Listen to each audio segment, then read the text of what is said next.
Krishna Krishna, Hare Hare, Hare Rama, Hare Rama, Rama Rama, Hare Hare, Hare Krishna, Krishna Krishna, Hare Hare, Hare Rama, Rama Rama, Hare Hare, Hare Krishna,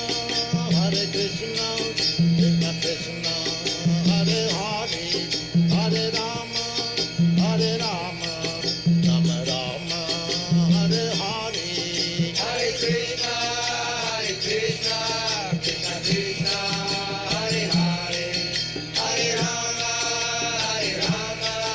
Rama Rama, Hare Hare, Hare Krishna, Krishna Krishna, Hare Hare, Hare Rama, Rama Rama, Hare Hare, Hare Krishna, Krishna Krishna, Hare Hare, Hare Rama, Rama Rama, Hare Hare, Hare Krishna, Krishna Krishna, Hare Hare, Hare Rama, Rama Rama, Hare Hare, Hare Krishna, Krishna Krishna, Hare Hare, Hare Rama, Rama Rama, Hare Hare, Hare Krishna, Krishna Krishna, Hare Hare, Hare Rama, Rama Rama, Hare Hare, Hare Krishna, Krishna Krishna, Hare Hare, Hare Rama, Rama Rama, Hare Hare, Hare Krishna, Krishna Krishna, Hare Hare, Hare Rama, Rama Rama, Hare Hare, Hare Krishna, Krishna Krishna, Hare Hare, Hare Rama, Rama Rama, Hare Hare, Hare Krishna, Krishna Krishna, Hare Hare, Hare Rama, Rama Rama, Hare Hare, Hare Krishna, Krishna Krishna, Hare Hare, Hare Rama, Rama Rama, Hare Hare, Hare Krishna, Krishna Krishna, Hare Hare, Hare Rama,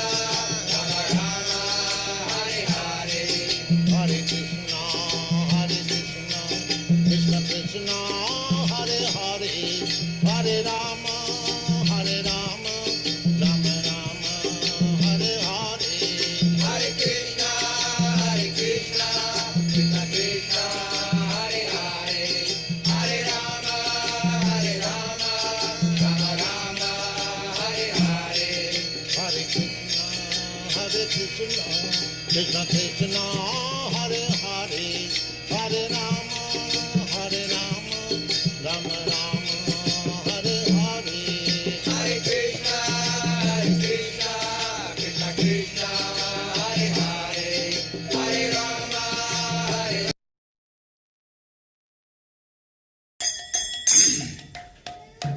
Side.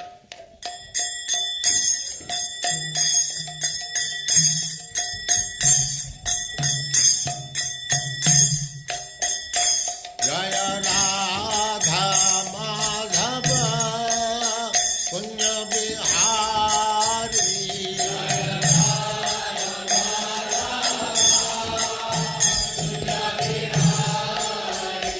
Jaya Radha Madhava Punya Bihari,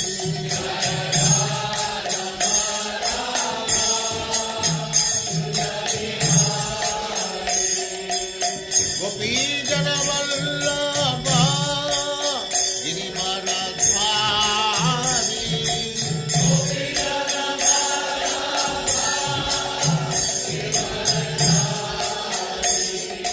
Gopi Jana Vallabha Girivaradhari, Gopi Jana Vallabha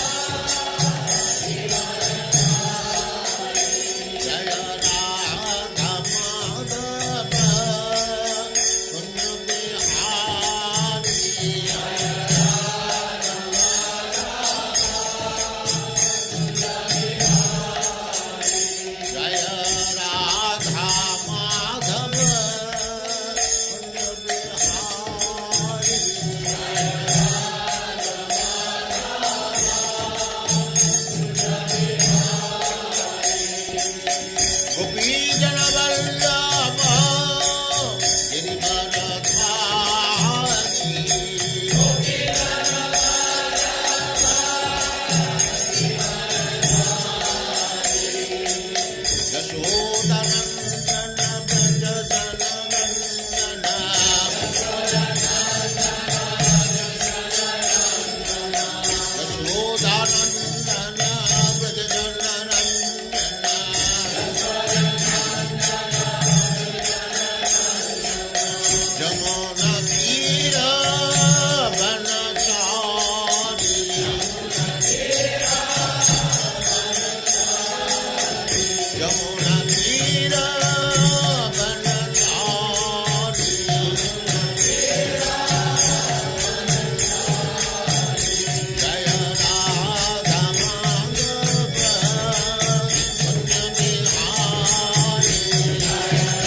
Saraswati Goswami Prabhupada ki jai, Ananta Koti Vaishnavrinda ki jai, Namacharya Srila Haridas Thakur ki jai, Prem se kaho Sri Krishna Chaitanya Prabhu Nityananda se Advaita Gadadhar Sivasadi Gaur Bhaktivinoda ki jai, Sri Radha Krishna Go Gopinath Sam Kund Radha Kund Giri Govardhan ki jai, Vrindavan Dham ki jai, Navadvip Dham ki jai, Swami Bhaktivinoda ki jai, Ganga Mai ki jai, Jamuna Mai ki jai, Tulasi Devi ki jai, Bhakti Devi ki jai, Swami Bhaktivinoda ki jai. All glories to the assembled Lord. All glories to the assembled Lord. Thank you very much. Hare Krishna Prabhu. Hare Krishna Prabhu, you're welcome to today's class. Am I audible? Yes, Prabhu. You are good. Okay. Hare But you are not Krishna. seeing, my video is not there. I'm not seeing you yet, but your video here is showing you are on, but it's not showing yourself. Okay. Maybe you can sign out and sign back in again. Maybe. Okay. So we share the screen on the verse on the screen, then we can start.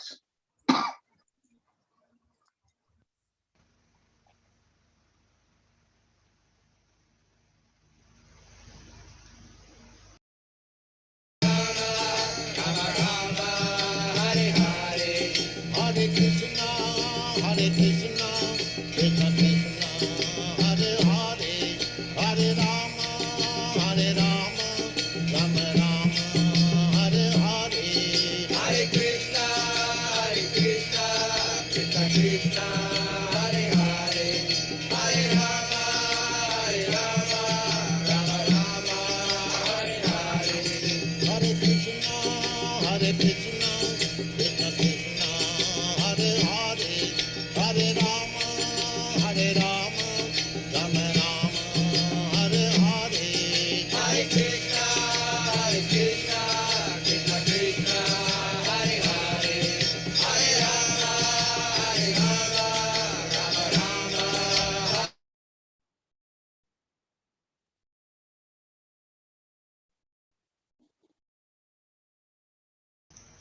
Is the video showing now?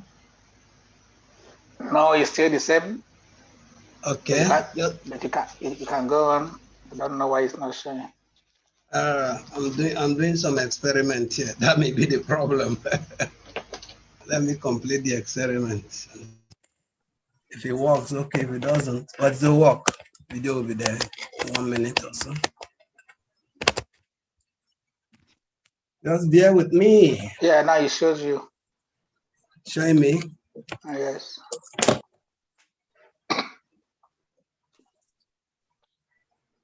Now they can see you.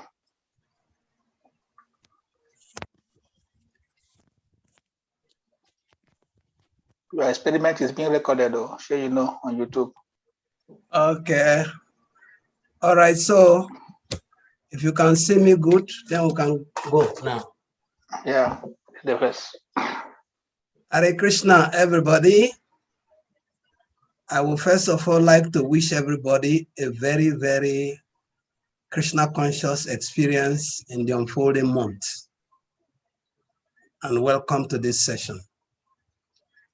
Om Gyan Timirandaksya Janang Jana Salakaya Chaksuro Militam Yena Tasmai Sri Gurave Namaha Nama Om Vishnu Padaya Krishna Prestaya Bhutale Srimati Radhanath Swami Iti Namine Nama Om Vishnu Padaya Krishna Prestaya Bhutale Srimati Bhakti Vedanta Swami Niti Namine Namaste Saraswati Deve Gauravani Pracharine Nibisesa Isunyavadi Pasatyai Desatarine Sri Chaitanya Manobhistam Stapitam Yena Bhutale Swayam Rupa Kadamayam Dadati Swapadantikam Vandeham Sri Guru Sri Yuta Padakamalam Sri Guru Vaishnavam Sri Rupam Sagrajatam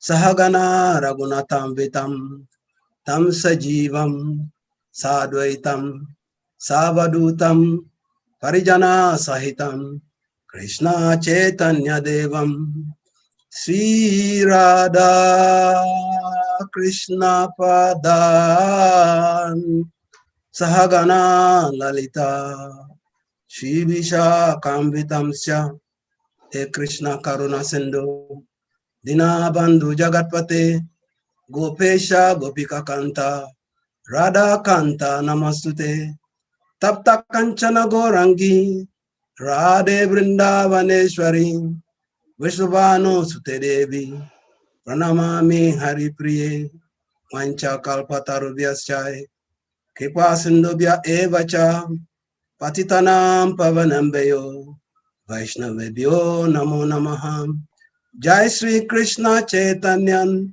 Prabhu Nityananda Sri Advaita Gadada Shiva Sadisi Gora Bhakta Vrindam Hare Krishna Krishna Krishna Hare Hare Hare Rama Rama Rama Hare Hare Hare Krishna Krishna Krishna Hare Hare Hare Rama Rama Rama Hare Hare Hare Krishna Krishna Hare Hare Hare Rama Rama Rama Hare Hare Om Namo Bhagavate Vasudevaya Om Namo Bhagavate Vasudevaya Om Namo Bhagavate Vasudevaya Narayana Namaskrityam Naranchaiva Nara Uttamam Devin Saraswatim Vyasam Tato Jaya Mudirayet Nasta Priya Swabradesu Nityam Bhagavatam Sevaya Bhagavate Uttama Sloke Bhakti Bhavati Nastikihi. Hare Krishna and happy new Krishna consciousness experience for the unfolding month of June. You're all welcome to this session of Srimad Bhagavatam for today. Our reading will be from Canto 1, Chapter 8, continuation of the prayers by Queen Kunti, text number 27. Nama kinchana vitaya nivrita guna vritaye atma ramaya santaya kevalyam pataye nama. Nama kinchana vitaya nivrita guna vritaye atma ramaya santaya kevalya pataye namaha. Namo kinchana vitaya nivrita guna vritaye atma ramaya santaya kevalyai pataye namaha. Translation, word for word explanation. Nama, all obeisances unto you. Akinchana vitaya, unto the property of the materially impoverished. Nibrita, completely transcendental to the actions of the material modes. Guna, material modes. Vritaye, affection. Atma arama, one who is self-satisfied. Santaya, the most gentle. Kevalia, pataye, unto the master of the munis. Namaha, bowing down. Translation and explanation by His Divine Grace. A.C. Bhaktivedanta Swami Jaga Guru Srila Prabhupada Ki Jai. My obeisances unto you, who are the property of the materially impoverished. You have nothing to do with the actions and reactions of the material moods of nature. You are self-satisfied, and therefore you are the most gentle and are master of the monists. Purport by His Divine Grace, A.C. Bhaktivedanta Swami Jaga Guru Srila Prabhupada Ki Jai Ho. A living being is finished as soon as there is nothing to possess. Therefore, a living being cannot be, in the real sense of term, a renouncer. A living being renounces something for gaining something more valuable. A student sacrifices his childish proclivity to gain better education. A servant gives up his job for a better job. Similarly, a devotee renounces the material world not for nothing, but for something tangible in spiritual value. Srila Rupa Goswami, Sanatan Goswami, and Srila Raghunath Das Goswami, and others gave up their worldly pomp and prosperity for the sake of the service of the Lord. They were big men in the worldly sense. The Goswamis were ministers in the government service of Bengal, and Srila Raghunath Das Goswami was the son of a big zamindar of that time. But they left everything to gain something superior to what they previously possessed. The devotees are generally without material prosperity, but they have a secret treasure house in the lotus feet of the Lord. There is a nice story about Srila Sanatan Goswami. He had a touchstone, and this stone was left in a pile of refuse. A needy man took it up, but later wondered why the valuable stone was kept in such a neglected place. He therefore asked Sanatan for the most valuable thing, and then he was given the holy name of the Lord. Akinchana means one who has nothing to give materially. A factual devotee or Mahatma does not give anything material to anyone because He has already left all material assets. He can, however, deliver the supreme asset, namely the personality of Godhead, because he is the only property of a factual devotee. The touchstone of Sanatana Goswami, which was thrown in the rubbish, was not the property of the Goswami. Otherwise, it would not have been kept in such a place. The specific example is given for the neophyte devotee just to convince them that material hankerings and spiritual advancement go ill together. Unless one is able to see everything as spiritual in relationship with the Supreme Lord, one must always distinguish between spirit and matter. A spiritual master like Srila Sanatana Goswami, although personally able to see everything as spiritual, set this example for us only because we have no such spiritual vision. Advancement of material vision or material civilization is a great stumbling block for spiritual advancement. Such material advancement entangles the living being in the bondage of a material body, followed by all sorts of material miseries. Such material advancement is called anatta, or things not wanted. Actually, this is so. In the present context of material advancement, one uses lipstick at the cost of 50 cents. And there are so many unwanted things. We are all products of the material conception of life. By diverting attention to so many unwanted things, human energy is spoiled without achievement of spiritual realization, the prime necessity of human life. The attempt to reach the moon is another example of spoiling energy, because even if the moon is reached, the problem of life will not be solved. Therefore, the devotee of the Lord are called akinchanas because they have practically no material assets. Such material assets are all products of the three modes of material nature. They fall spiritual energy, and thus the less we possess such products of material nature, the more we have a good chance for spiritual progress. The Supreme Personality of Godhead has no direct connection with material activities.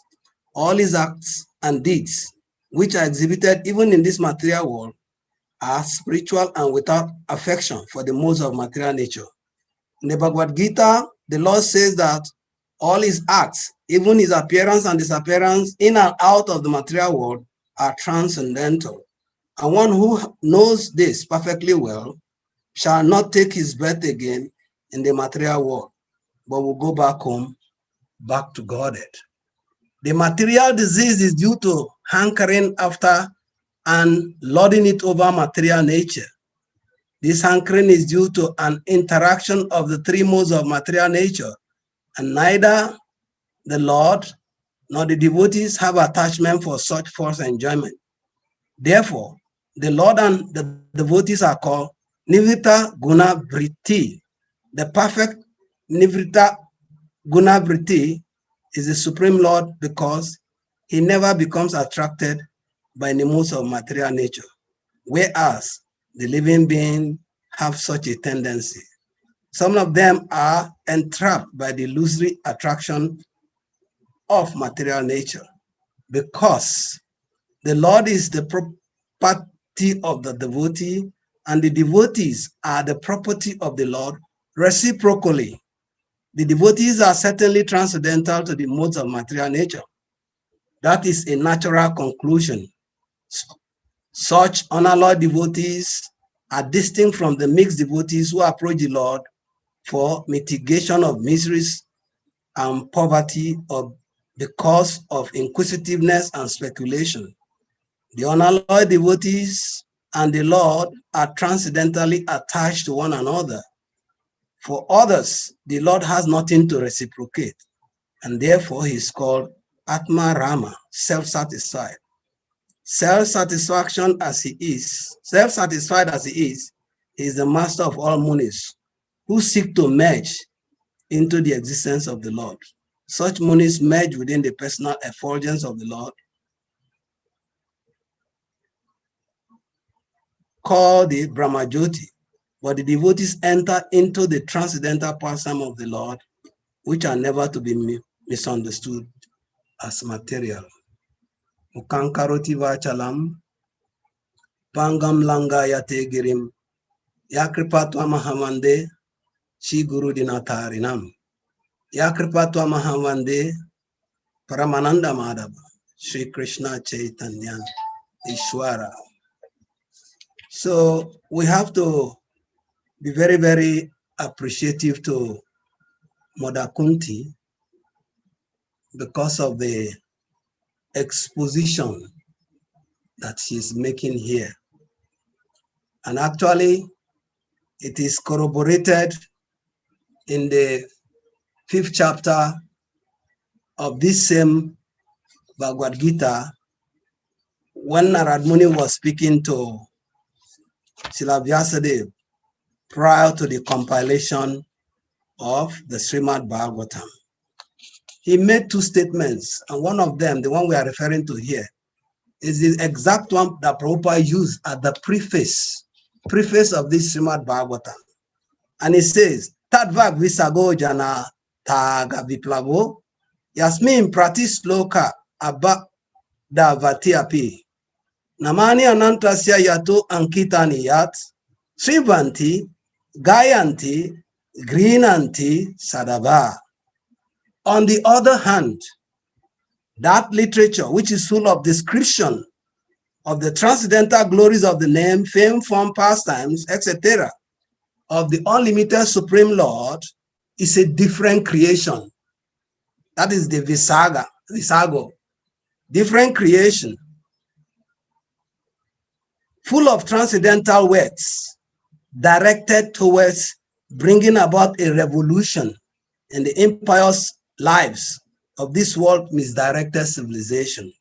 Such transcendental literatures, even though imperfectly composed, are heard, sung, and accepted by purified men who are thoroughly honest. So this is what Queen Kunti is giving us codedly. There's ample glorification of the Supreme Personality of God there. There's the glorification of his name, his fame, his pastimes, and his form. And it is said that this is a different creation. It's different from what we are used to on all phases of our material encounter. But the nugget in this is that it is directed. So what Kunti is telling you here now is a revolutionary statement. It may not be a sweet pill for many, but then if you are really sincere, like he ended here, accepted by purified men who are thoroughly honest. So if we are thoroughly desiring purification and thoroughly desiring to go back to Godhead, then what Queen Kunti is mentioning here should be our desired venture. Because in the same Bhagavad Gita, Krishna said that there is no way you can know him except by devotional service. Bhaktyamam abhijanante. And it is by that devotion that you own Krishna. It is that by devotion that you go back to the kingdom of God. So that text of Narad Muni, it validates the statement of Queen Kunti to be very, very authentic. Srila Bhaktivinoda Thakur also in his Saranagati song had mentioned Krishna se tomara, Krishna duti paro, tomara sakati ache. Krishna is yours. You are able to give him to me, for such is your power. I am indeed wretched and simply run after you, crying, Krishna, Krishna Boli. So this same statement corroborates and validates what Queen Kunti is saying here, that ultimately, to get Krishna, it is not because of what circumstances we have materially, but it is the circumstance we have spiritually. And to be able to gain spiritually, we must be able to moderate. our material tendencies. In the translation of the Mahamantra of Prabhupada, he said, the living entities are trying to lord it over material nature, but they end up becoming more and more entangled in the complexity of material nature. We're entangled. So if our ultimate chase is bhakti, devotion to God, then automatically we must understand that bhakti is stimulated by any material circumstance. It's not stimulated by any material circumstance. Jnana, Kamadi, and Abritan. It is not motivated and it cannot be interrupted. So we should make it clear, it's either we are too preoccupied with what we want for our own bodily comfort, or we are preoccupied with what we want to be able to get Krishna. And so in the last 2 weeks, we have been hearing different speakers, and a lot of emphasis has been made on the 6 principles of surrender. And the first one is accepting what is favorable. This statement here, akinchana, is one of the favorable things for getting Krishna, for involving in devotional service, for making spiritual advancements. But this may not be easily comprehended or accepted because of our many lifetimes of conditioning. And so what do we have to do? Now that we have this opportunity, we must be able to process ourselves through assessment of knowledge. Through what? Assessment of knowledge. In chapter 13 of Bhagavad Gita, Arjuna posed 5 questions to Krishna. And in that 5 questions, one of them is Gyan, which is knowledge.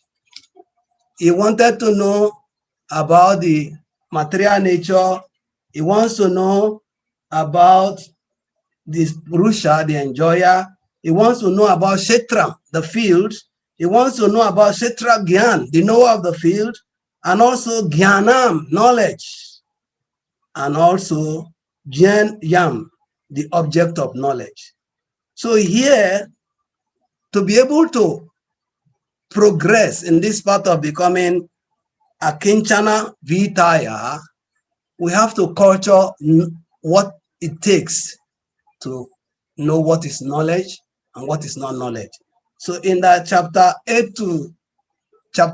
13, text 8 to 12, Krishna gave us a breakdown of 20 items that constitute knowledge, 20 items. So if you choose this or you pick this, you'll be able to, reconcile what we are getting in the modern day civilization as education and what real education should be. So out of the 20, the first and most important are 2, followed by another one, the 11th one. Number 1 and number 2, Amani Twam, Adambi Twam. There is no way you can do spiritual life without humility. You cannot do spiritual life without pridelessness.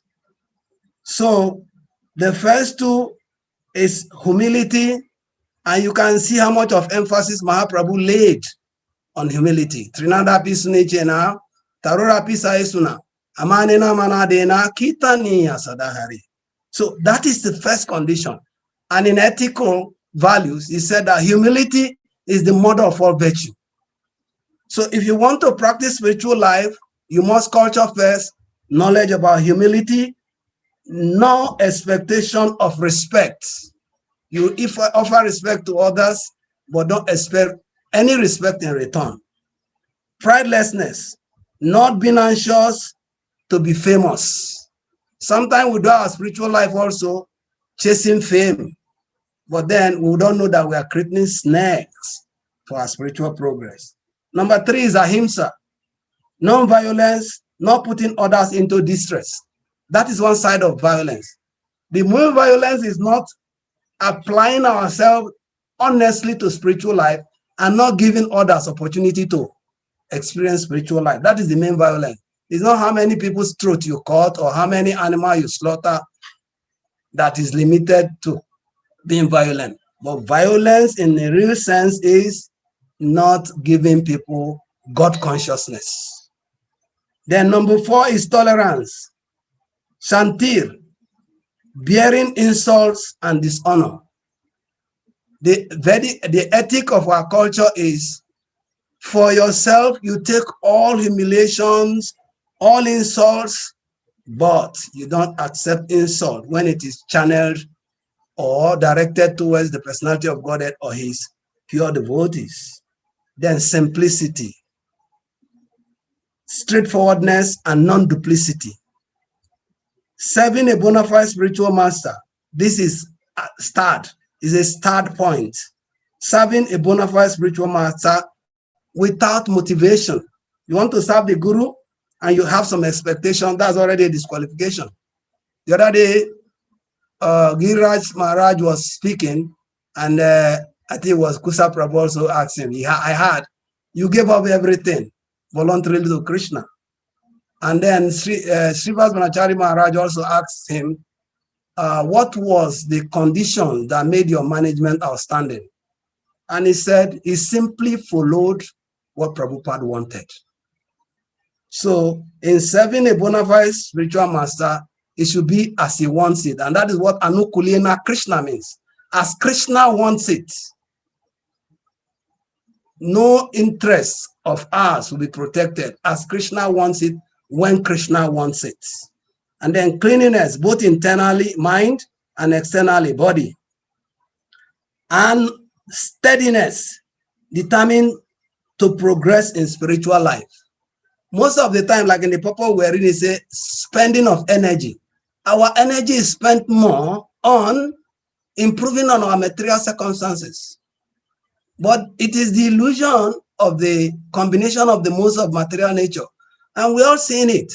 Whatever materially anybody achieves, one that bewilders me or amazes me most is, you get so much of education, acquire so many degrees and certificates, the moment you die, none of those pieces of paper is transferable. That is why it's said to be just a case of pieces of papers. We go to school, we sit in class with papers. At the end of the session, we sit with paper for exams. And at the expiration of the exams, we are given a paper with which we think we are certified to go look for a job. And then with that same job, we'll go out chasing how much more papers we can get in the translation of paper notes, money. Paper So business. if you corroborate it, it is just a case of pieces of paper. And in physics, it is said that work done is energy and time in particular direction.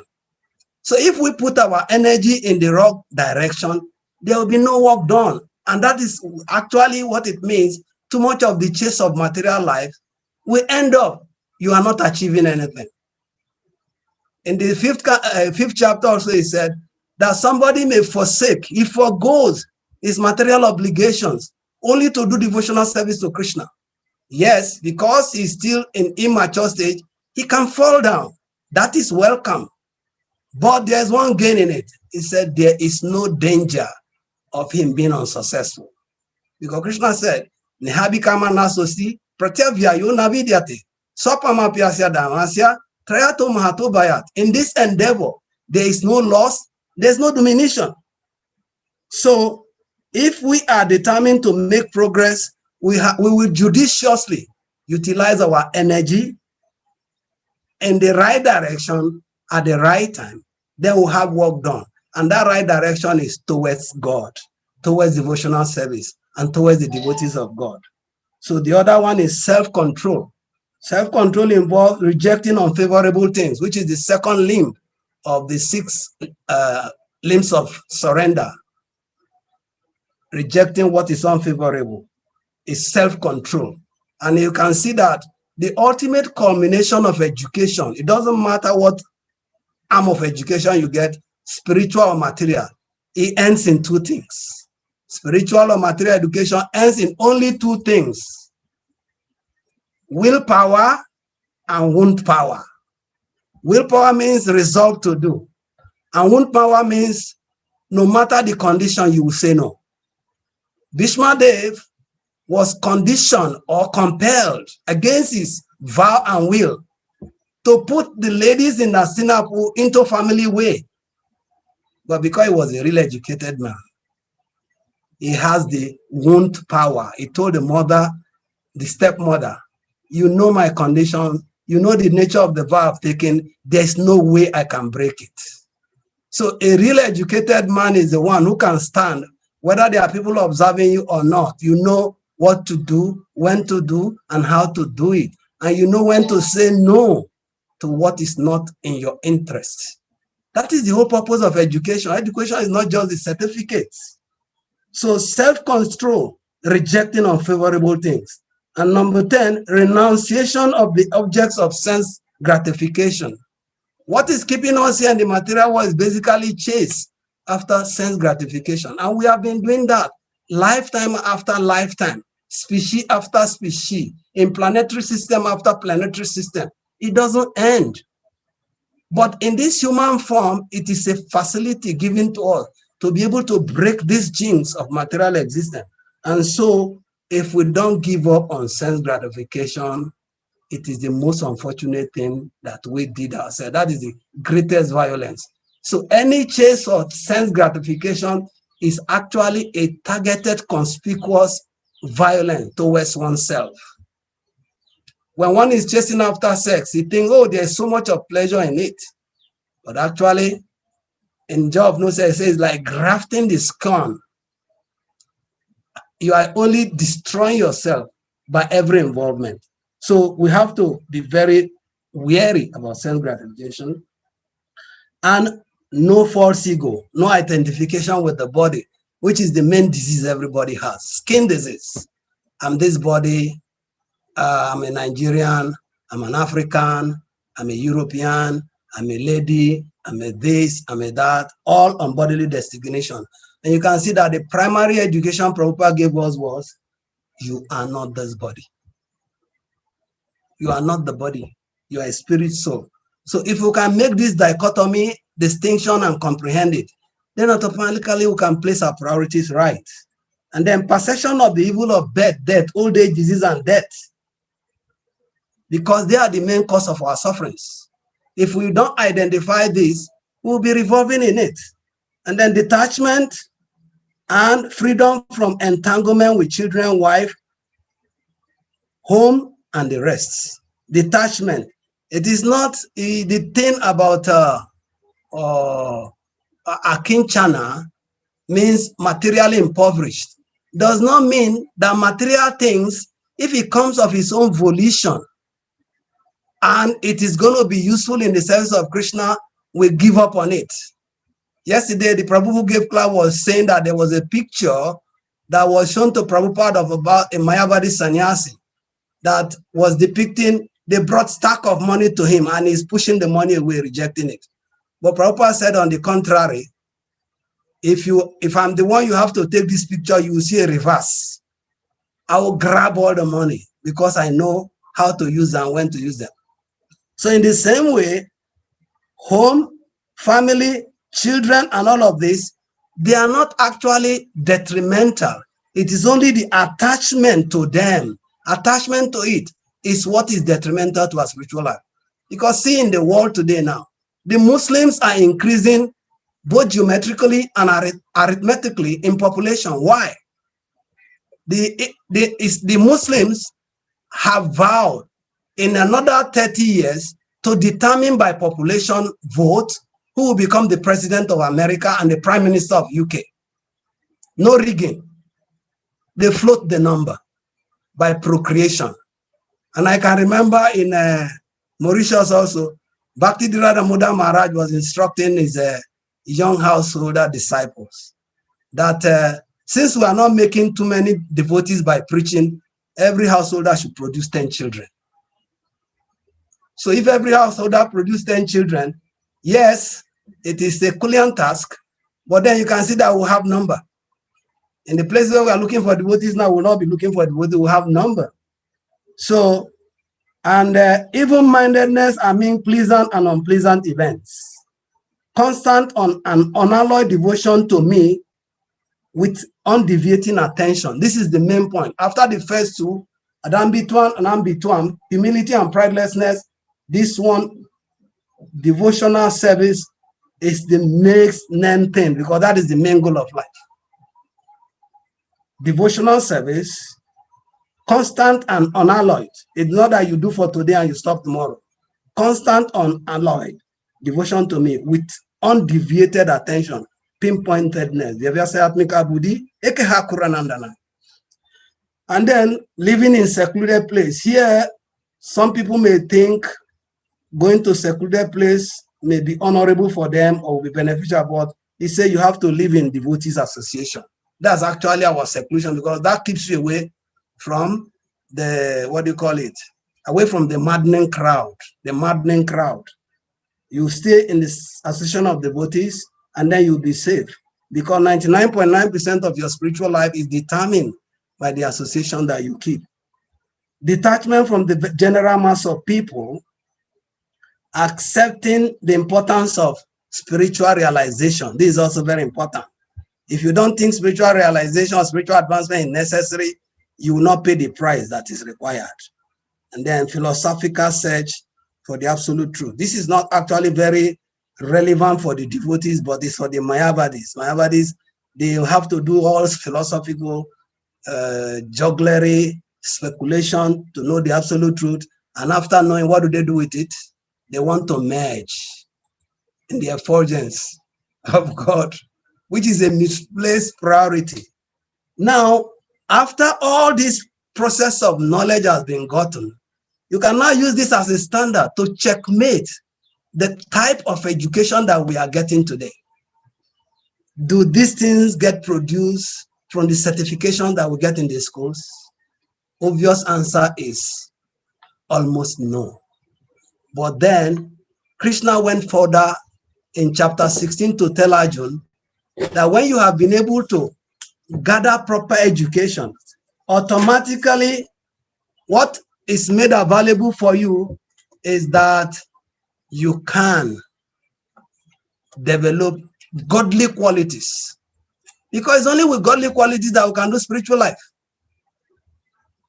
Our material qualification, our material accomplishments will not take us anywhere. It will not do anything for us. But Krishna told Arjuna that these 26 qualities of a devotee, it comes by proper devotional orientation. And that is why we have to lay a lot of emphasis. It is said that the day you stop learning, you start dying. So in spiritual life also, if we're not increasing our acquaintance with the philosophy, acquaintance with the practice of Krishna consciousness, obviously we'll be gliding down into experiencing material life. So Krishna told Arjuna that this knowledge process will give you 26 qualities of the devotees. And the 26 qualities will be relevant, especially in what we are reading now. To be materially impoverished, we create fear because of the future. He said the present you can deal with, but the future is what is scary. And he said, yesterday is history. Today is the present. Tomorrow is a mystery. Nobody knows what it will bring. So there's a lot of fear founded around dealing with tomorrow. So he said, but when you have good education in godly line, the first thing is you'll be fearless. There will be purity of consciousness.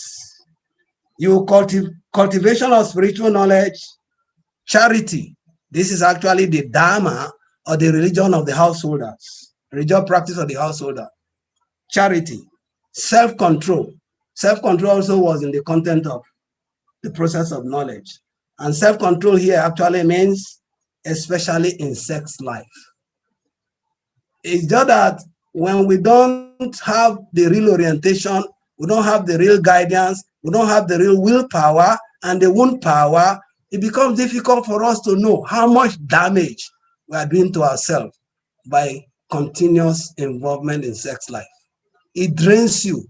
It draws your concentration. I can remember Srila Krishna mentioning that it makes you look like a dog. If you see a male dog, it's looking and chasing after where the next ton of sex life will come from.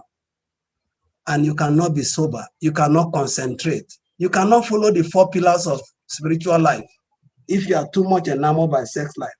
Then sacrifice, charity and sacrifice, especially in Grihastha ashram, and Vedic study for the brahmacharis.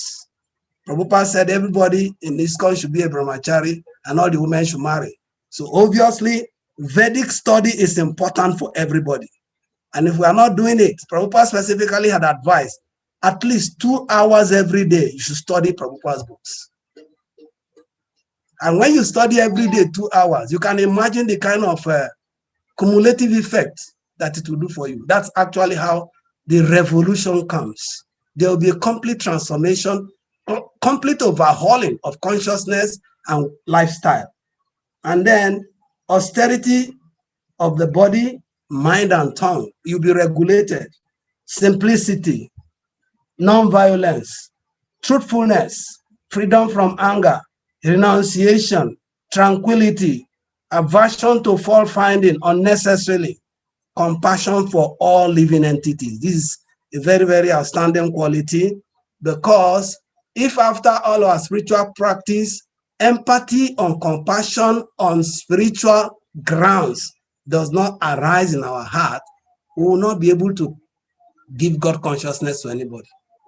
The gift of God consciousness is out of compassion, sympathy, that people are conditioned by the material body and they are becoming subjected to unnecessary amount of suffering against their will. So compassion, we have to be compassionate for all living entity. And then we have to be free from covetousness. Covetousness actually deal with what we are reading now about Akinchana. Yesterday they said, Twam Akinchana Gochara, means those who can approach God are only those who are materially impoverished. But being materially impoverished does not mean that you don't have anything. That's the beginning of our purport here. You own spiritual wealth. Okay? And then gentleness, modesty, steady determination, vigor, forgiveness. Forgiveness is part of the quality that we are reading in this text. Santaya. God is very forgiving. Many a time we offend him, but he doesn't, he just treats it with a wave of hand. He overlooks. That is how he can be peaceful. Because when you are not forgiving, what will happen? First is you'll be accumulating a lot of toxic deposits in your body, and ultimately it will result in so many chronic terminal diseases. So forgiveness helps the forgiver. It also helps the one forgiven. Then fortitude, mental and emotional strength.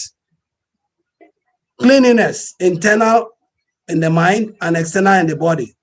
Freedom from envy, not resentful, and free from the passion for honor and respect for others. Krishna ended by saying to Arjuna, "This transcendental quality, O son of Bharata, belong to godly men endowed with divine nature." So this is the bottom line of what these two expositions gives to us, that if actually we want to get God, we want to be completely free from the influence of material activities, then we may be able to have knowledge that gives us the strength to be able to go through all of this. Now, the text we are reading lay emphasis on 5 primary things. From the exposition we have gotten, it will be easy to digest these 5 things. The first is Akinchana Vitaya, unalloyed devotion are the abode of Prema. Without devotion, can you get Prema? No way. And without devotion, can you get close to God? No way. Without devotion, can you go back to the kingdom of God? No. So the price to pay is to be materially detached, completely detached. If you do it 50, 60, 60, 40, 70, 30, that is at your own detriment. But it has to be 100%. 100%. Because material nature has its own way of bewildering. That once you are in it, you are trapped. The boogeyman has gotten you. So the next one is Nivita Guna Vritaye. Devotees do not have wealth arising from material modes. Whatever we acquire in this material world, I remember Prabhu Srivas Vanachari mentioning how the modes of material nature, they are multiplying in threes, and they keep producing 3 times 3, 9, 9 times 9, 81. It keeps multiplying and it goes into thousands, millions. That is the nature of the influence. It's scriptural. I'm just refreshing memory, having had it from authoritative source.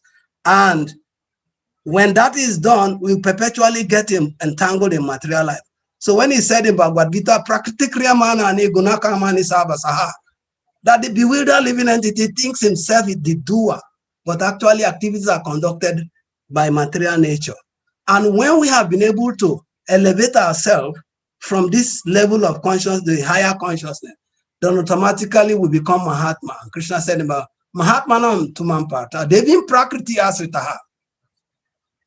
These devotees, the great souls, they are under the protection of my divine energy, not the external energy, automatically.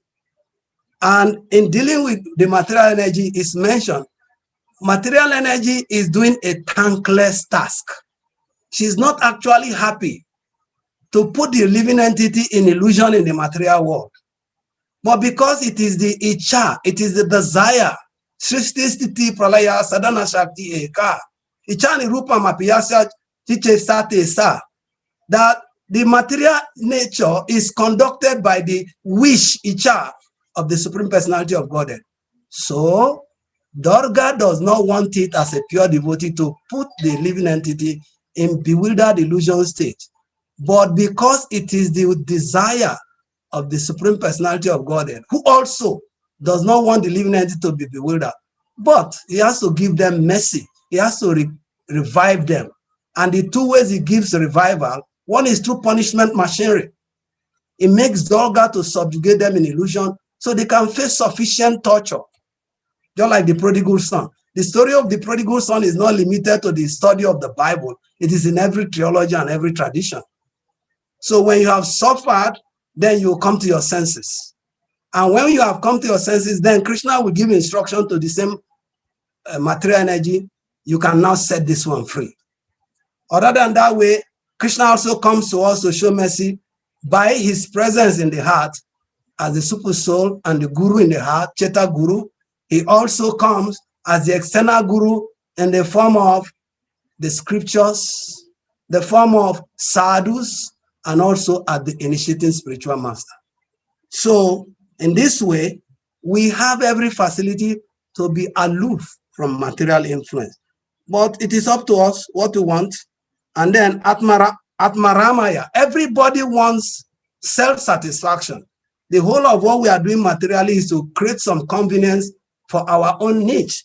But the real self-satisfaction is only in Krishna. Because Krishna does not derive his self-satisfaction from external factors. It is from his internal Shakti, the Ladini Shakti, his internal energy that provides all the things, because Krishna does not just enjoy external things. So his internal energy in the person of Radharani, the Ladini Shakti, makes every arrangement to provide all that Krishna requires. And Santaya, I said earlier, Krishna is forgiven, and that makes him always peaceful. And we also, if we give into Krishna automatically, we'll be enjoying what Krishna has and what we want in the real sense. So going to God at the expense of material sacrifice, it is worth it, and we should just do it. Now the last point of the 5 is Kevalya Pataye. Says the master of the Mayavadi, but Kevalya Kevali and undercount. Everybody wants bliss, including the devotees.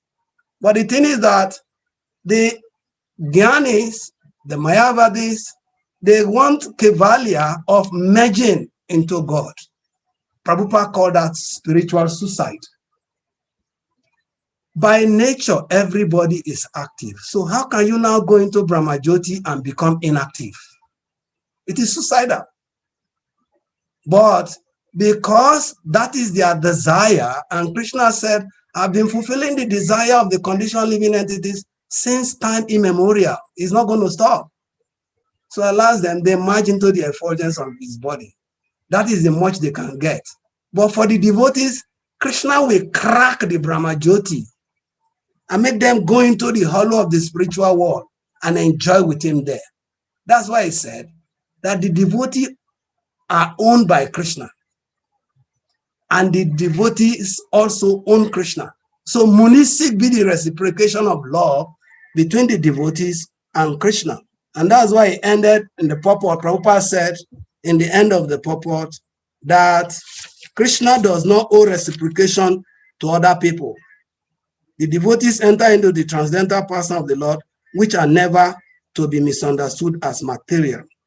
And the other aspect of Kevalia that Krishna fulfilled is even those who have material inclination that have not become purified, that can come for Krishna. Krishna accommodates them. Chato Vida, Bhajante Mam. The four kinds of men that come to Krishna, Krishna accommodates them. But ultimately, Krishna desires that they become purified. And that purification will come from knowledge. And the knowledge is what we have exposed ourselves to. We can make time, study this from time to time on our own, and be able to enhance ourselves. And it is my candid plea and suggestion for all the devotees. Your spiritual life will know better direction. You will know better pleasure in devotional service if you give yourself to learning the philosophy, the theology, and the practice procedure of Krishna consciousness. It becomes worth it. And all the dryness, the drudgery, and the contentions that are there, the dissatisfaction, they will fizzle into oblivion easily. Easily. You don't need any magic wand. You don't even need a manager to do that for you. You manage yourself. And you see that Krishna consciousness is pleasurable. And so in the end, those who have the philosophy or thinking that, oh, we must make money, Krishna consciousness needs money. In the purport, Prabhupada answered that question very clearly. He says, the specific example that Sanatana Goswami was used with the touchstone, he said, it is to deal with the neophyte devotees, to convince them that material hankering and spiritual advancement go ill together. It's just like what Rupa Goswami said also in Upadeshamrita, that Krishna consciousness and sense gratification, they go ill together. They are opposing polarities. So, but in the end, Prabhupada said, a spiritual master like Sanatana Goswami, although personally able to see everything as spiritual, chase whatever you want to chase that is material, as you deem it fit as favorable for Krishna consciousness, but you must be able to see the spiritual relationship. And Rupa Goswami, Sanatana Goswami, Rupa Goswami, they already are seen on the spiritual platform. They have spiritual vision, but they have to set the example for us only because we have no such spiritual vision. So this is the litmus test we should subject to ourselves. When you are too preoccupied with, I want to make money, I want to make money, please ask yourself or assess yourself, do I have such spiritual vision that I can know how to marry material with spiritual? That is what distinguishes Sukadev Goswami and Vyasadeva, his father. When Sukadev was passing where the damsels were bathing in the lake, he was naked. The damsels also were naked, no issue, because there was spiritual vision. But when Vyasadeva came around, they were looking for their loincloth to cover up, because Vyasadeva, yes, is on transcendental platform, but he's seen different between male and female. But Sukadev Goswami is not like that. So that is how we should also reason. That's how we should also see when we are too enthusiastic over material things. And then we'll be able to take this counsel of the previous acharyas of Rupa Goswami, Narad Muni, Vyasadeva, Prabhupada, the Goswamis, and be able to benefit ourselves and make judicious use of this lifetime. And Prabhupada was asked, how many lifetimes will it take us to become Krishna conscious? Prabhupada said, now. Now, no procrastination. Now, you can make it. But you have to have the willpower and the wound power. So the text we read says, Kunti is offering prayers, obeisance to Krishna, and they call him the property of the materially impoverished. How can you say somebody is materially impoverished and he has the most treasurable thing? It's like in the teaching of Lord Chaitanya, it is mentioned, one chapter there says the wise man. He lived in diaspora when his father left the body, but the father left him with so much of treasure, so much wealth, but he hid it in one portion of the courtyard. So when the child came, he didn't know where the wealth is. He was living in abject poverty. But because he had a very nice heritage, he has to make inquiries, because he said inquisitiveness and inquiries are symptoms of intelligence. He's an intelligent person. So he has to go consult with an astrologer. Why? What can I do? Why is it that my life is so impoverished? And the astrologer said, wow, your wealth is unlimited, immeasurable. He said, how can you say this? My day-to-day experience is poverty. So where is the wealth? So he told him that before your father died, he left huge amount of wealth for you. But he hid it in the eastern part of the courtyard. If you go back, if you search in the north, you will not find it. If you search in the west, you will not find it. If you search in the south, you will not find it. But if you search in the east, you will get it. So that is the same situation of the Akichana Vitaya. He may externally look impoverished, but you can see in the purport, Prabhupada said, a living entity cannot, in real sense of term, be a renouncer. Renouncer is a word that we can understand as sannyasi, but renouncer means there's nobody who has nothing. Nobody. If you don't have material things, you have spiritual things. If you don't have spiritual things, you have material. Everybody has something. But here emphasis is made that it is the spiritual treasure that is the greatest wealth that we have. And we should capitalize on that and be able to make even the life we are living now very, very shocking, and the life after now also pleasing. Hare Krishna. Thank you very much. I think time is fast spent. And since I can see my gurus and my shikshas and the stalwart senior devotees, you may add something in case there were loopholes and lapses, and then also straighten me where I've overstepped or made overstatements. Then in case there are questions to increase the flow of the nectar is also welcome. Hare Krishna. Haribo. Thank you very much, Ganga Prabhu, for this wonderful class. When I was looking at the purport, you know, so there's some Prabhupada's purport. Once you see the purport, Prabhupada went into ecstasy, and you see the purport as if it's not going to end. So I was wondering how you're going to manage this, all of these points Prabhupada has put into one text. But I think you did a lot of justice to it, and in my opinion, and thank you very much for the elaborate explanation. I'm not seeing any hands up yet. Now the class was boring. Definitely not. The devotees are still dazed by the presentation. I wouldn't know whether is Grace Vanachari, Silva Vanachari has anything to say, but I know there's one hand up already, and I also have a question. but I'm wanting to request if it's Grace has something to say because you requested. Thank you very much, Ganga Prasad Prabhu. Wonderful class. You are my inspiration, always. Hare Krishna. Prabhupada is our inspiration. Radha Maharaj is our inspiration. Bhaktivedanta Maharaj is our inspiration. Thank you. Wonderful Thank you. class. Thank you very much.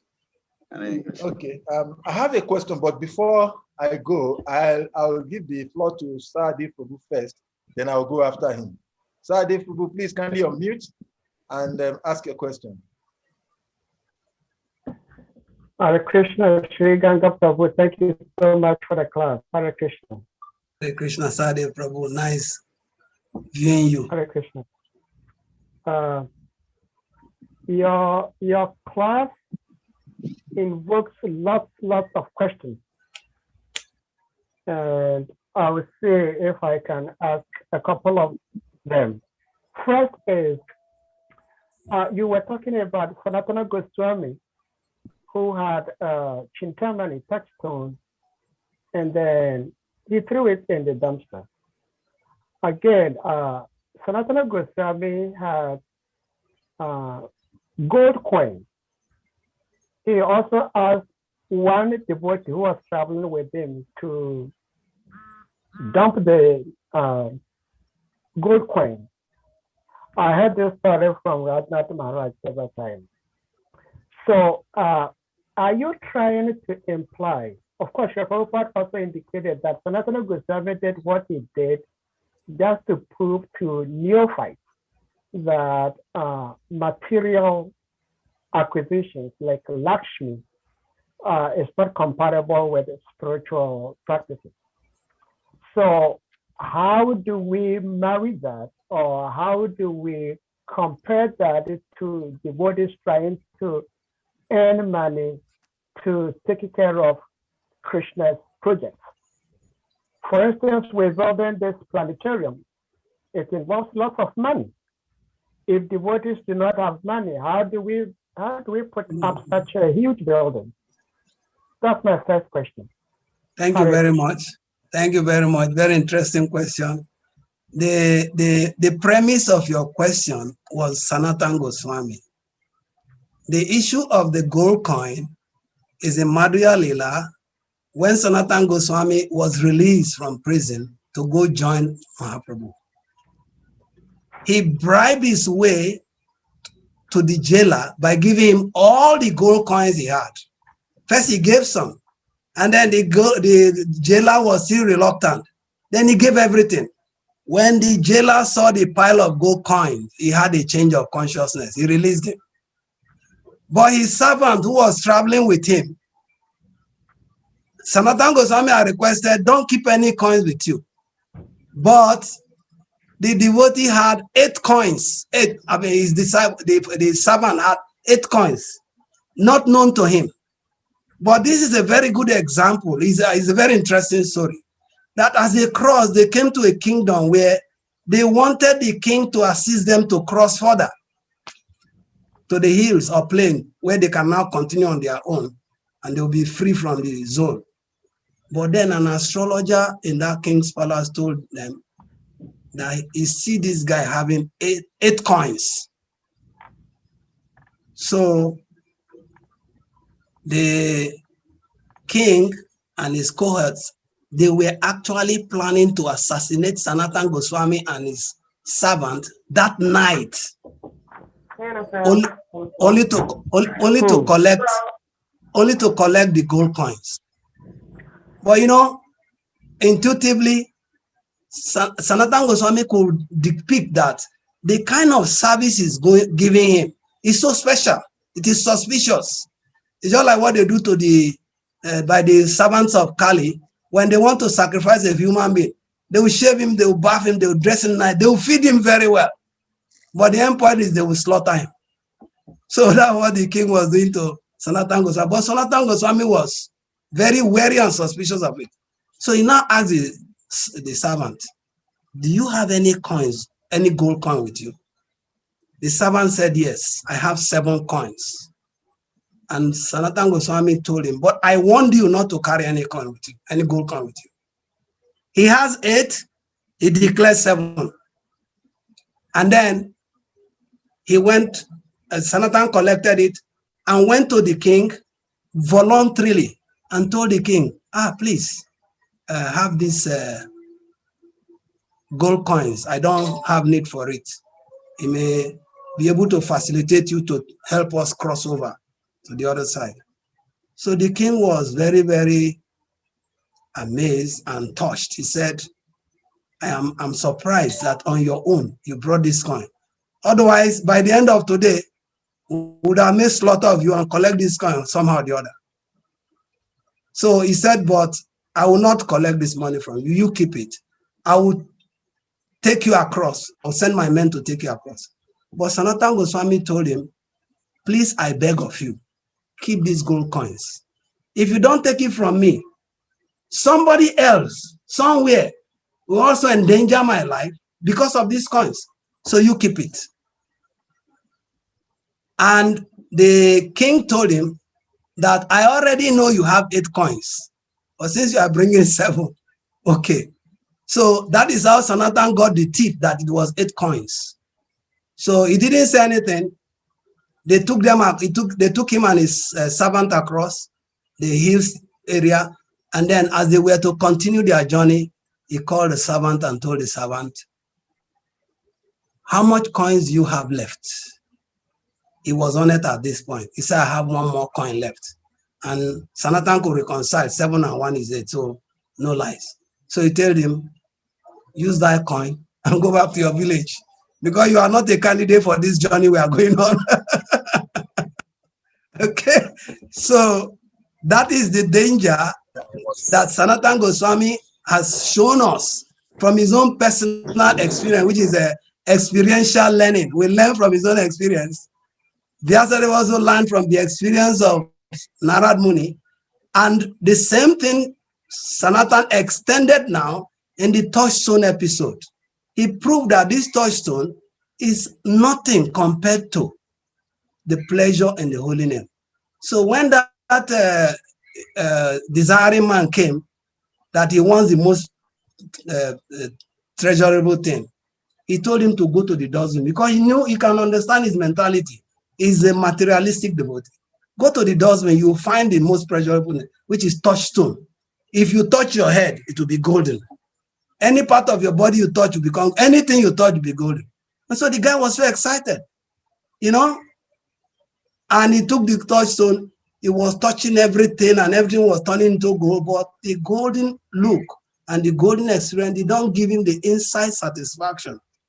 So it now make him to pause and think, if this touchstone was the most valuable thing, how come that saint put it in the dustbin and is in a adjoining room and is murmuring something? I have to go back to him to ascertain facts.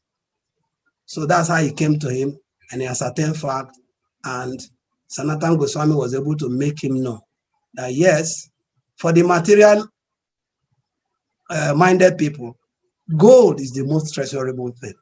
They would do anything to go for it.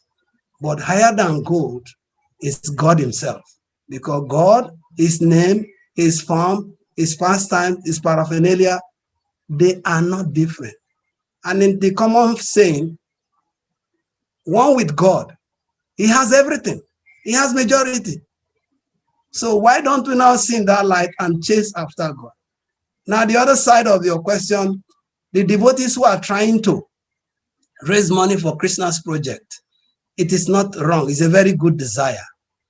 But you know, from that statement that we must be able to see everything with his spiritual relationship is a very strong admonition. If we have not reached that stage, what will happen? We will end up making ourselves look like the doers. It's like some people who give donations in the temple. There was one experience with Bhaktisiddhanta Saraswati and a devotee that was coming during Prabhupada's time. He is giving regular donations. And so when Bhaktisiddhanta was giving class, the guy was talking with Abai. And Bhaktisiddhanta said, Abai, you better come here and give the class. And then he faced the donor and said, you think because of the donation you have given, you have bought us over, and so you can misconduct yourself in a meeting? You know, these are examples. So we should be very careful that we don't make ourselves become too arrogant or blown up because we are giving some donations. In the end, Krishna is Atma Rama. Krishna does not need anything from anybody. But if one, out of spiritual realization, out of his own volition, is conveniently doing it, because see, it is obvious. Brahmananda and Saswarup Maharaj, they chose to go and work with this same kind of mentality. Oh, we'll earn salary and then we'll use it to pay the temple rent. But when they subjected themselves to it, the same them came back to tell Prabhupada that it is a contestable situation. We are not feeling convenient doing it. We will fall into Maya. And Prabhupada said, give up the job. Because Krishna is not dependent on anything, but as a Parabrigraka a devotee or a spiritual mentor, you have to encourage the devotees according to their tendencies. But in the end, you know what is best for them. So that is one example. And the other example is the case of the building of the temple by the salt merchant. The salt merchant came, he wanted help, that is the ship of salt sank in the Yamuna, and the villager told him up the hill and meet the saint. The saint will give you way out, how bless you, so that your ship can flow and you get your salt. So he went to Sanatan Goswami. Sanatan said, I don't have any power, I don't have anything. You go to Takuji under the tree there and tell him what you want. And he went. He spoke to the deities, and then he came back to Sanatan and said, okay, whatever you have said, you can go. You will see the effect of your prayers. As soon as he left him, there was heavy cloud, wind, rain wind, and then there was rain. And then the wind jerked the ship, and then the ship of salt float on the Yamuna, and the merchant was able to go sell his salt. And then after the sale of the port, he came back with a huge amount of money and brought it to Sanatan Goswami. Since Sanatan Goswami, you can see so many issues relating to him, and these are the supervisors of our movement. So whatever the great man does, common man follow. He brought money and said, I want you to use this to build a temple for Takuji. Sanatan said, my bhajan will not allow me to attend to this. You go do the building. You understand? So I like that statement Prabhupada put in the purport. I asterisked it. Unless one is able to see everything as spiritual in relationship with the Supreme Lord, one must always distinguish. You must always distinguish between spirit and matter. I don't know if that attends to your question. Hare Krishna. Thank you very much, Prabhu, for the wonderful answer. Sadiq, I think that's. I think he's busy with work. Okay. Well, thank you, Prabhuji. Thank you. I think you did answer my question very elaborately, but your answer again created lots of questions. Perfect question, perfect answers. These things have to go on. I might be wrong, but I think one of our problems in ISKCON is that even though we understand that there are different levels of devotees, we are all somehow asked to pray and act and behave like Paramhamsas, when we are not there.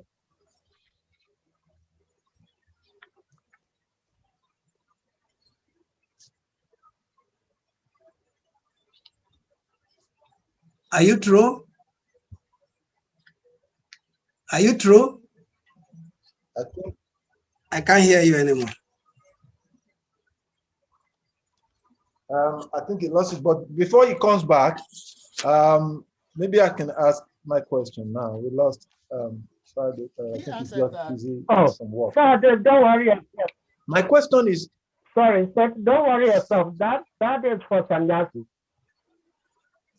You know, so I think that some of us need to know where we belong to, and then work towards that particular end, because the same Srila Prabhupada asked Brahmananda Prabhu not to give up his work, that he should continue working. He asked Japataka not to give up his work to live in the temple. He should continue working until after a certain point in time. So my point is that based on where we are, we have to try to follow exactly where we belong to and not to jump. Hare Krishna. Yeah, thank you for that input. Nice one. And I think I have some references. One is Srila Krishna Pad has said that if a standard is very high, a high standard, and you encounter it, you don't say because it's higher than you, so you don't aspire for it. And in some cases, instead of aspiring for it, we pull it down. The pulling down of high standard is what Prabhupada was mentioning in his purport in the experience of Vyasadeva. He said, this compromising spirit of Vyasadeva, compromising spirit of Vyasadeva. And in one of Prabhupada's Shamrita, he said, my Guru Maharaj did not compromise. I'm not compromising. And none of my disciples in the future should compromise. Yes, there should be self-evaluation, there will be self-analysis, but no matter how much we evaluate ourselves, we will not be able to get down to the bottom of our real worth, except we are guided by Sri Guru and the scriptures. The example is in the experience of Vyasadeva. Vyasadeva, he has power of vision. He saw the future. He also saw the kind of prescription that he should make for the anomalies of Kali Yuga. But at the end, after his self-assessment, after his prescription, because in medicine he said there should be examination, diagnosis, and prescription. Vyasadeva did all of this, but in the end, he was not happy. So if the doctor is not happy, is it the patient that will be happy? But with this power of knowledge, he was also still able to introspect and find out, why is it that I'm not feeling satisfied despite all these jobs I've done? He also came to the conclusion that yes, because I have not elaborately mentioned about devotional service to Krishna, which is dear to Krishna and to the great devotees. This is an afterthought. But when he was doing the initial assessment, he did not see. At this time, Narad Muni came in. Narad Muni confirmed what he has been able to deduce as the reason for his melancholy. But Narad Muni also added to it. He gave him some other factor. He identified the body with the mind. You also have not sufficiently glorified the personality of Godhead. Another factor. Over and above all, our intuitive like, dislike, our assessment is what does Krishna want? No matter how you assess yourself, in the end, you should be able to know what does Krishna really want from you or for you. So Vyasadeva was despondent. He was able to find the reason for his despondency. Narad Muni put more clarification, but in the end, he made him know Bhagavatam has to be written. Krishna Swadamo Pagate Dama Jana Dibisaha Kalona Sadisamesa. Krishna left with religion and knowledge, and left the world bereft, which is one of the questions of the Goswamis. But now the Goswami is telling that, yes, Krishna left, but Krishna made the Bhagavatam to manifest as soon as he left, so that those who have become bewildered with the dense darkness of ignorance in Kali Yuga, they can find light in this Bhagavad Purana. So Guru is necessary, scripture is necessary, sadhu is necessary. On our own, we cannot do it alone. That is the booby trap. So in ISKCON, yes, we can afford to think we can do like that.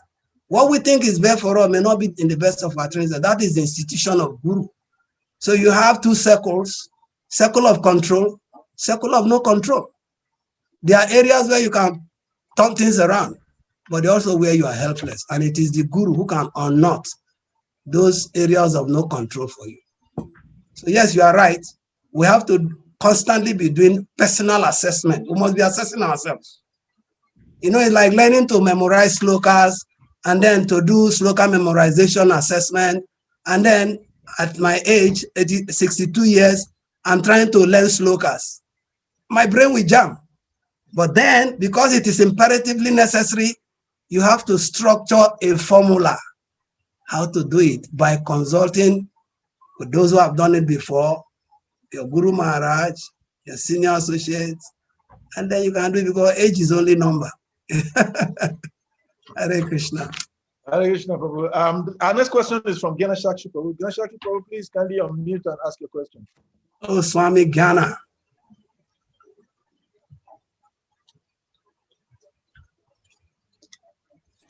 Hare Krishna, Prabhu. Transformation. Yeah, we transform ourselves to transform people. Yes, Prabhu, thank you so much for your wonderful lectures. I think it's so inspiring, and I wanted to just say thank you. My question is, with regards to the story of the sage dropping the pot stone into a dash bin or a trash bin, does it seek to say that devotional service cannot go along with money? Is it that if Srila Prabhupada had a touchstone, he would have thrust it into the bin? Or is it that maybe we don't know that Prabhupada was having a touchstone that actually helped him to do all the things that he did? So the question is it that money cannot go along with devotional service, that one have to drop money into the trash bin and just sit down there penniless, and that will make one a pure devotee? So Prabhu, if you can reconcile these two things. Yeah. The devotee having money and making good use of the money to serve the Lord, or the devotee should trash the money into the bin because money is evil. All right. The first thing is, nobody has said money is evil. He said one-time chase for money, one-time chase. I use the word. In physics, he said work done is energy and time in particular direction. The energy you have, the time you have to use it to judicially be spiritually productive. I'll give you two examples. I wanted to cite this example for Sahadev Prabhu. Lokanath Maharaj had come to West Africa during the centennial celebration of Prabhupada. And he said, when they decided to celebrate Prabhupada's 100th birthday anniversary posthumously, they didn't know where to get money to make such a huge worldwide celebration. They didn't know, they don't have it. But he said somehow the Lord in the heart inspired them that they came in front of Radha Madhav in Mayapur, and they said, Danam Dehi, give us wealth. He did not give them wealth, but he gave them inspiration, that they conceived the concept of the Sahasra Tita gel, 1008 water that we are still selling today since 1996 as Ganga gel. Going on. By selling that water, by making kailashis and getting people to sponsor, they got more money than they needed for the festival. But if they have used the time of their sadhana or bhajan for chasing money, the inspiration to come before Radha Madhav will not be there. And also, they may not get that reciprocation from Radha Madhav. That is one point. The second point I want to make clear, I still stand on the point that conservation of energy. We don't have too many energy. Our energy is defined. Energy level is defined. But the great sages, because they are so profound in knowledge, they know the science of alchemistry. Through the science of alchemistry, you can touch some metals with some chemical, and you can produce gold on your own. So you don't have to go to the gold mine to start excavating for gold. Use your time to do your sadhana and bhajan. And if you have knowledge, convert metal with the necessary alchemistry procedure, you produce unlimited amount of gold. So it's not that anybody is saying wealth is not required, but it is spoken out of sympathy that many of us are still not advanced to the point. Like Prabhupada said it in just 2 sentences, that purport. We should be able to see everything spiritually in relation with Krishna. The people who had no money and they went to Radha Madhav is spiritual vision, and they got reciprocation. The one who has knowledge of alchemistry that converts metal through alchemistry into gold is also knowledge. But what we are saying, before I came to this, I already had the mindset that many people will not be comfortable with this aspect of philosophy. And I think in one purport, Prabhupada said it, that devotees are not generally comfortable to hear this. But it's not that we are saying you don't need wealth. We need wealth. All of us need it. But don't let the chase of wealth make you deviate or go out of sin platform. That was the specific reason why I did the expose of the process of knowledge and godly qualities. I don't know if I have done any attempt on the question. And Yes, Srivas Prabhu. I think Manachari Maharaj, you can also Prabhu, help make some contribution. Can I make a follow up? Just a second. Yeah. Yes, I understand. What I'm saying is that the story, that story is a very famous story in the Bhagavatam, a devotee trashing the touchstone. So what I'm saying, why trashing it? If money can go along with bhakti, why trashing the touchstone, knowing very well that Lakshmi herself is Krishna's consort and she's always with Krishna, and anybody that have Lakshmi and use Lakshmi in the service of his master Narayan, that makes the person a devotee, a pure devotee. So why that devotee trashing the touchstone, knowing very well the importance of Mother Lakshmi? Yeah, you still have an insisting point, but the fact is we are not discussing somebody like me. We are talking about Sanatan Goswami. We are talking of Sanatan Goswami. It's just like the case of Narad Muni and Negrari the hunter. Negrari the hunter told Narad Muni, this hunting is the only thing I know I used to maintain my family. So why should you tell me to break my bow and arrow? How will I maintain my family? But Narad Muni, because he knew what he was going to achieve. He know the game plan he has. The same way Sanatan Goswami knows the game plan he has. He knows what he's going to achieve. And he achieved it in the end. Narad Muni achieved with Negrari the hunter. Sanatan Goswami also achieved with that desire of the touchstone. It's not that he felt touchstone is useless. At that point in time, that is where the philosophy of time, place, and circumstance comes in. The guru, the acharya, he knows what is necessary at a particular given time to be able to get every devotee. Okay, it's just like you walking under the instruction of your Guru Maharaj. That is guidance. Okay, so in the same way, Guru guide different devotees in different way, but we should never oversight the role of the Guru and the inquiry of how to make more progress. Thank you very much, Prabhu. Our next question is from Keshava Prabhu. Keshava Das Prabhu, please kindly unmute and ask your question. Yes, okay, first of all, can you hear me okay, Prabhu? Live and clear. Okay, first of all, I apologize for coming into the class late. I was doing some other things. I wish I had earlier because it was very nice. But I would just like to take advantage of the time now because I see we have a lot of senior devotees attending the class, so I'd like to hear their perspective on things. I'm sure some of the devotees in this class may not know that one of the very senior disciples of ISKCON Vrindavan, he just passed away at the age of 75. He's been living in Vrindavan for about 35 years as a pujari. He was cooking for Radharani. And in the past, he had gone through some periods of intense mental depression. And in the past, I think he was hospitalized because of that. And for the last couple of months, he had willfully given up eating. And the last couple of days, he had stopped even taking any kind of water.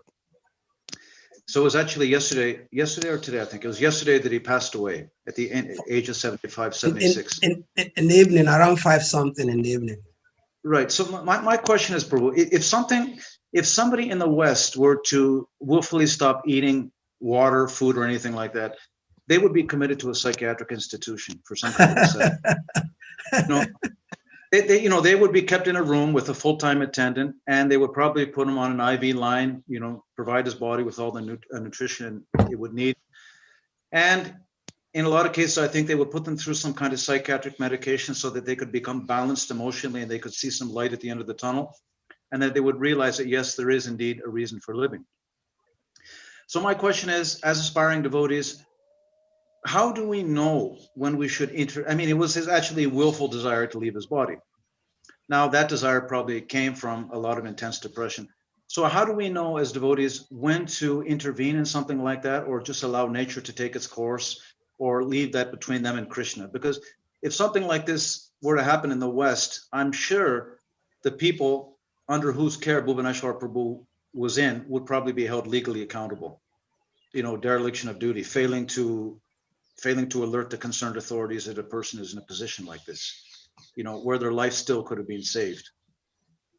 I know it's a very tricky question, and there may not be a blanket answer.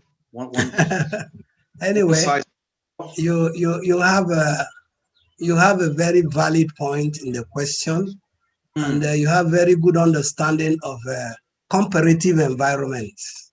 And the text we read today, I specifically made mention of Bhagavad Gita chapter, Canto 1, chapter 5, text 11. Prabhupada mentioned clearly that what we are learning in the Vedic scripture and in Krishna consciousness is to create a revolution. It's in the preface of Bhagavatam. It's revolutionary. These informations are revolutionary. And anybody who assesses it will involve in revolutionary activities. Yes, by facial evaluation. The Prabhu who left his body, if you see his physical structure, he has become actually very, very incapable physically. If you look at his structure, it's already curving down. And then he said that one can leave his body when he realizes that his body is no longer useful to serve Krishna. What is the use of the body if you cannot do service as you want, with the intensity you want for Krishna? That is individual in any case, but by the Western assessment, which you are quoting now, yes, we act like Westerners, but by Vedic standard, we also act based on Vedic standards. So the devotee did not leave his body by dying. He died peacefully. There was no, he wasn't in any anguish, okay? But then we have to, because that's what it says, you have to culture science and the science. You have to see both sides of the coin. But we also have to be very, very philosophically sound to be able to represent what we represent anywhere, anytime. So if we want to use the Western standard as the measurement, we may accost the Vedic culture. But Vedic culture has been in extant even before the Western civilization. And the Western civilization of today is part of the relics of the ancient Vedic cultures. So one example is this. If you're having a cow shed and you have a very old cow, it's not able to produce milk again as a cow, and it's not doing any service, and it's already weak, so what should you do? What should you do? You can continue to keep, you can continue to keep the cow because you think life is valued, but this life that we have, I use the word, energy and time in particular direction in work done, is work done. If work is no longer going to be done, what is the use of the body? Although this is the much I can put in my own understanding, Sivas Manachari is there. I will request that they also help us put footnote or end note to this answer. Yeah, Your Holiness, your assistant is required. If there is any input. Well, thank you very much, Ganga Prasad Prabhu. Your answer is great answer. What I'll just say is that the scripture recommends that one can give up eating, give up all bodily necessities, and fast to death, especially in the Vanaprastha order or the sannyas order. When one finds that the body is no more useful, when one understands that he cannot be of any service anymore, it is recommended that one should fast, one should stop eating until the body falls apart. So I guess the Bhubaneswar Prabhu was applying that principle in the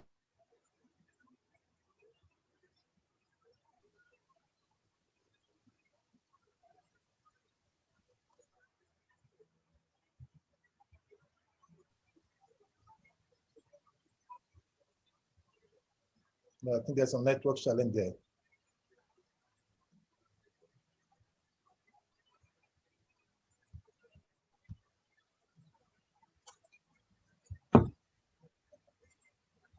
I think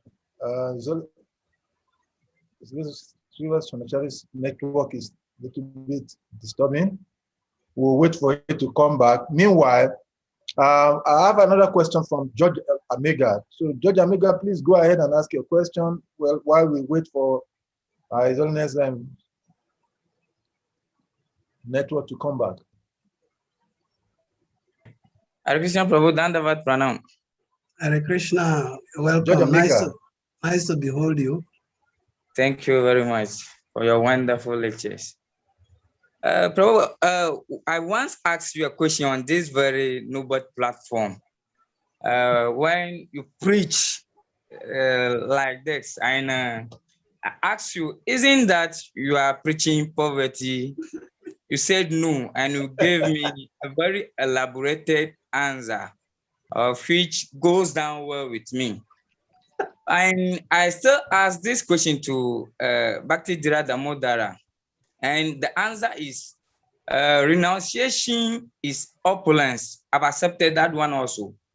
But when I joined this movement newly, trying to ask some questions, I realized some of these preachings end up some of senior devotees giving up devotional service. I hope you can hear me loud and clear. Yes. Okay. I'm hearing. Meaning, even some of the senior devotees to this kind of raw philosophy, they don't understand.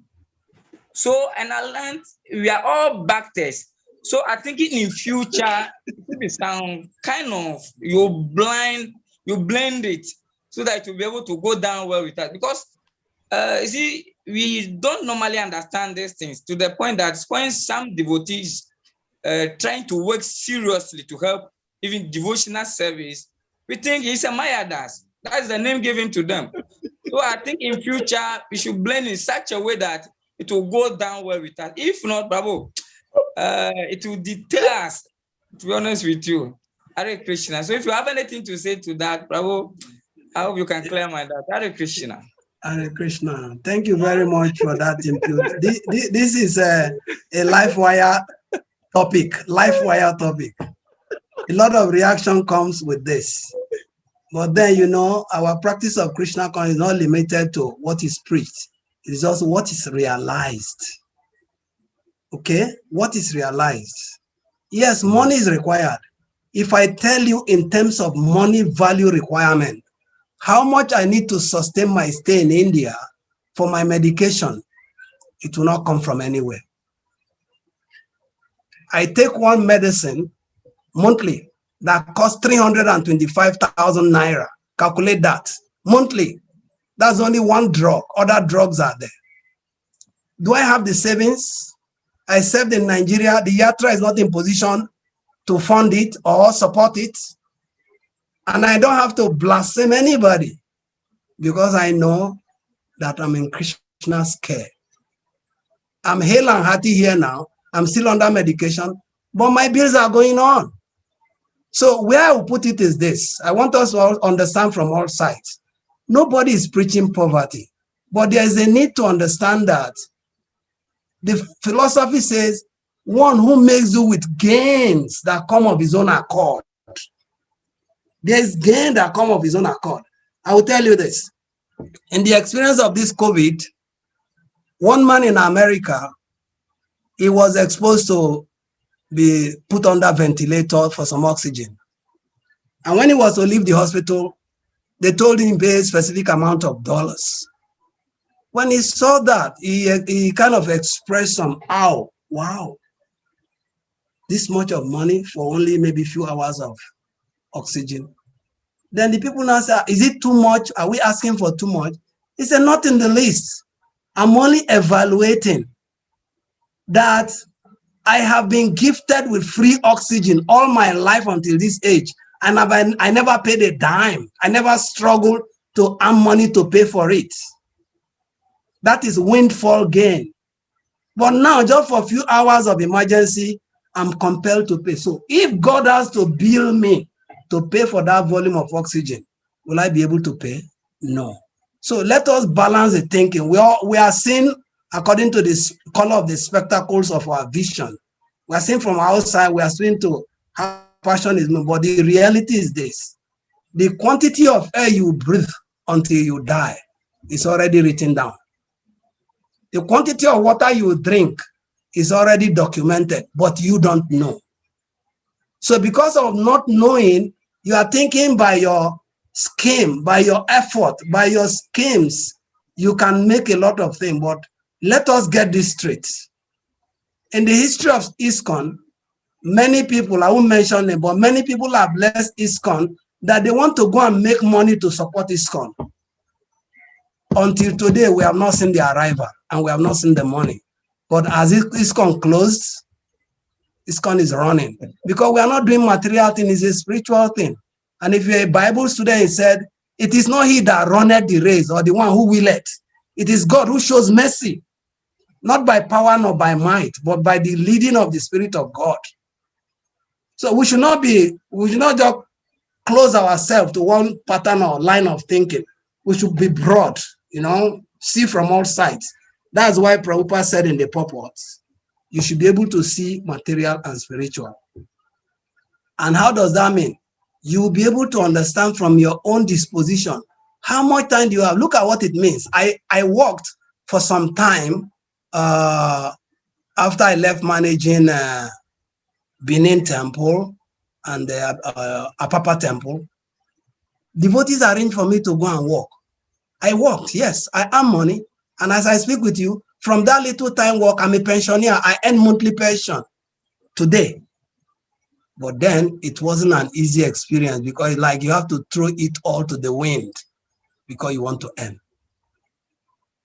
Are you understanding? See that side also. You know the challenges you are facing to make money. You know areas where you compromise and where you are strong. But then you may not necessarily have to go through all of that on a very convincing grounds if you know your onion and you know your salt. Are you understanding? But Krishna helped me. Krishna salvaged me. I have to travel 8 hours every day from Ota to go to Ikoyi because of going to work. The time you people are going for Mangalati, I'm already on the way, hitting Lagos Island so that I can beat the third mainland go slow. Time for Mangalati, I'm on the road.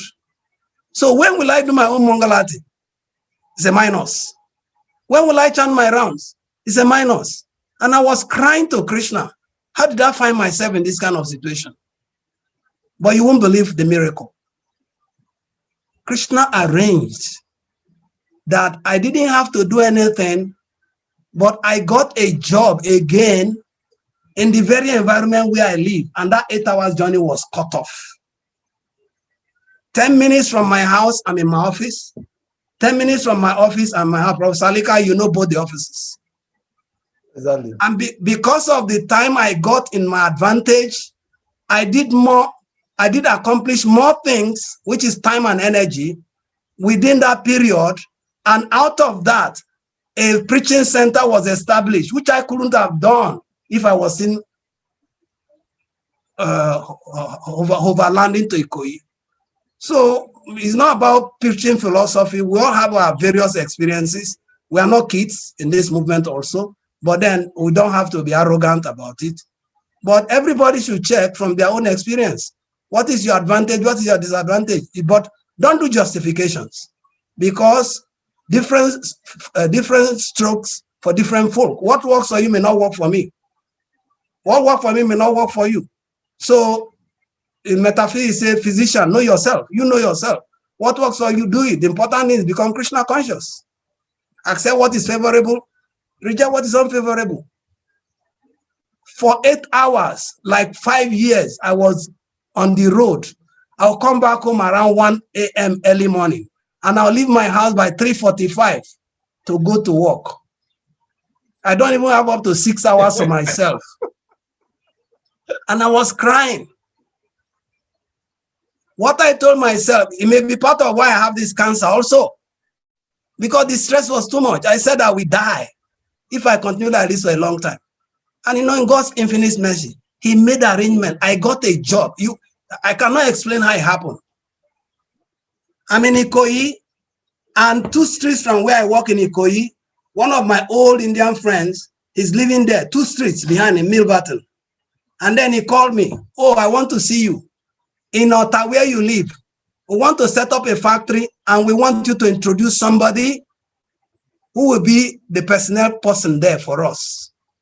And I told them, "You are not looking for anybody other than myself."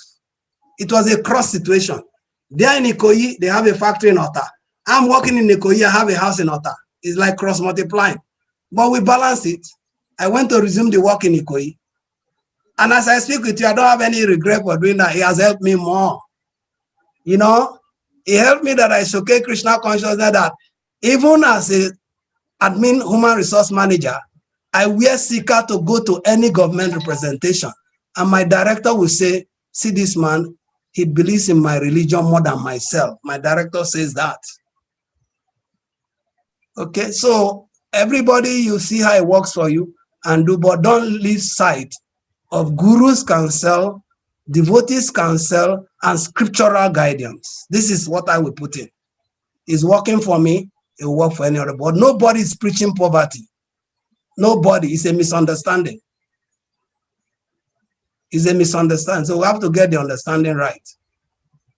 There's nobody who has said you should be poor, you should not eat 3 times a day, you should not live in a house, you should not do this, you should not do that. Nobody said that. But then we are saying is, be prudent with your energy level.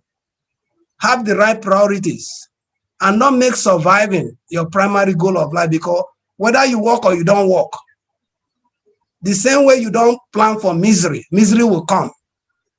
Also, happiness will come. It is naturally and providentially arranged. It's just because of the volume of what we want. That is what determines how much energy we exert. Okay?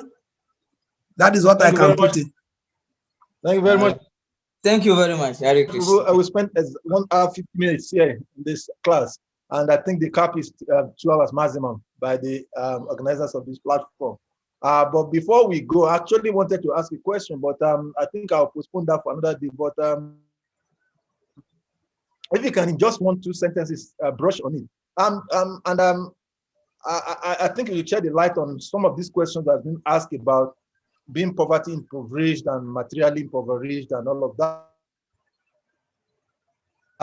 And the question is that you cap it all when you ended the class by giving a narration of a young person who is who actually was left with a lot of wealth, and at the end he was still suffering due to poverty, as due to lack of knowledge of where the wealth was hidden. But because he was intelligent, he was able to actually peruse and then make inquiries, which you said is a sign of an intelligent person. Putting this based on our life in Krishna consciousness, my understanding is that everything that we need to take over the whole world, not just being literally wealthy, has been given by Srila Prabhupada in his books. So how do we, like, I'm trying to act like that intelligent seeker, how do we benefit from this wealth of Prabhupada given to us? Because it's like our challenge. Okay, my voice is breaking. Now it's steady, now it's stable. Okay, my question, made me summarize it, is that Prabhupada has given us so much of everything that we can get, materially, spiritually, otherwise. But it seems our case is like that unfortunate person who has a lot of wealth, who is not able to access it, but was smart and intelligent, like you said, because he was able to inquire. So I'm inquiring. Prabhupada has given everything. How do we remove this bewilderment that is covering us and be able to tap into what Prabhupada has given to us? Yeah, it is very simple. Now, I said it in course of my class, that if you stop learning, you start dying. It is by learning, and there's a lot of facility available. Look at before now, it is not easy to run Bhakti Sastri courses. Chaitanya Prema Prabhu is there. I know how many times he travels to come to India, how much he was running here and there in Mayapur to do Bhakti Sastri. And it's not affordable for many people. And now with the travel restrictions also, it's not possible. But online courses have become a resource available. And if people can take advantage, it's just like this class we are giving on this platform. It's not because it is very, very inevitable, but I know what I gain by plugging in for 1 hour every day, Monday to Friday. So I know what I take one thing home. The same way, if you expose yourself to Prabhupada's books, you will take one thing home every day. Many of us are doing what we should not be doing as devotees in terms of trying to make money and get money. But that is because of knowledge. We don't have the knowledge. So knowledge is power. Okay? Thank you very much. Look for the astrologer. Look up for your astrologer. Vyasadeva was an astrologer, and he could tell the future. He could tell the condition and abnormalities of Kali Yuga, and he was able to give solutions. So let us do the same thing. Approach those who know. But our problem, we don't know, and we don't know what that we don't know, and we don't want to know also. Unfortunately. Thank you very much. We don't know. We don't want to know. Unfortunately, we do not. That's a very interesting one. A nice way to end the class.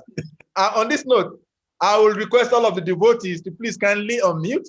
Let us chant very loudly one powerful Maha Mantra to appreciate His grace, Ganga Prasad, for this wonderful association. Hare Krishna, Hare Krishna, Hare Krishna, Krishna Hare Hare, Rama Hare Rama, Rama Hare Hare. Vancha kalpatarubhyascha kripa sindhubhya vacha patitanam pavanambayo vaishnavabhyo namo namaha. Jana Prabhu, I've been calling you. Yes, Prabhu.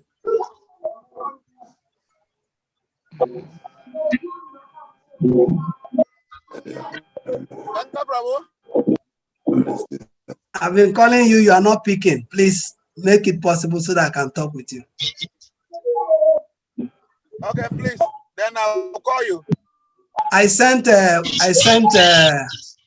Devarishi Prabhu also to you. Prabhu, I'll call you. I'll give you a call.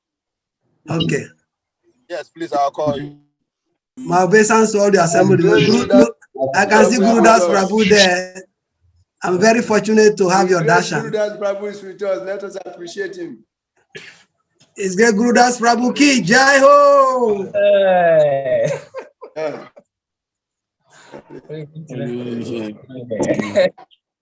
Hare Krishna. They don't ask of me. So.